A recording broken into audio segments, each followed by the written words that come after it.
গেল বছর এপ্রিলে ৩টি এনআরবি সহ মোট ৯টি নতুন ব্যাংকের অনুমোদন দেয় বাংলাদেশ ব্যাংক।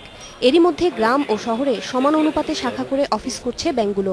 কিছু ব্যাংক পুরনো ব্যাংকগুলোর চেয়ে বেশি সুদ দিয়ে আমানত নিলেও বিনিয়োগ করতে না পারায় অলস থেকে যাচ্ছে ওই অর্থ। অক্টোবরের প্রথম সপ্তাহ পর্যন্ত ৬টি ব্যাংকের আমানত সংগ্রহ ও ঋণ বিতরণ ১,০০০ কোটি টাকারও নিচে।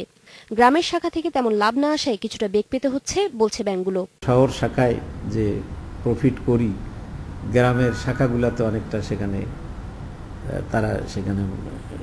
হয়ে যাচ্ছে, মাইনাস হয়ে যাচ্ছে।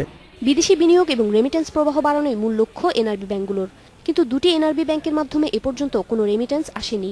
সাধারণ ব্যাংকিংয়ে মনোযোগ দেওয়ায় এ ব্যাপারে পিছিয়ে পড়ছে তারা, বলছে নতুন ব্যাংকগুলো। বাইরের থেকে এফডিআই আনতে পারে, জয়েন্ট ভেঞ্চার আনতে পারে, এনআরবিদের রেমিটেন্সটা এনে অথবা ইনভেস্টমেন্ট এনে নতুন ক্ষেত্র বের করে ইনভেস্টমেন্ট করতে পারে। আমি মনে করি এই ব্যাংকগুলোর ওই কাজটার উপরে জোর দেওয়া উচিত। প্রতিযোগিতার কারণে এখনও নতুন ব্যাংকগুলো ব্যবসা সফল হয়নি উল্লেখ করে বাংলাদেশ ব্যাংক বলছে তাদের মূল্যায়নে আরও সময় লাগবে।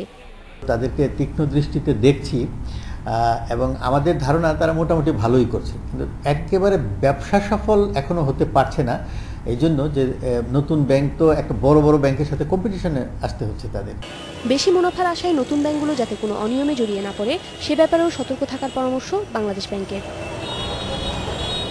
উমন হারাজমি, ইন্ডিপেন্ডেন্ট নিউজ, ঢাকা।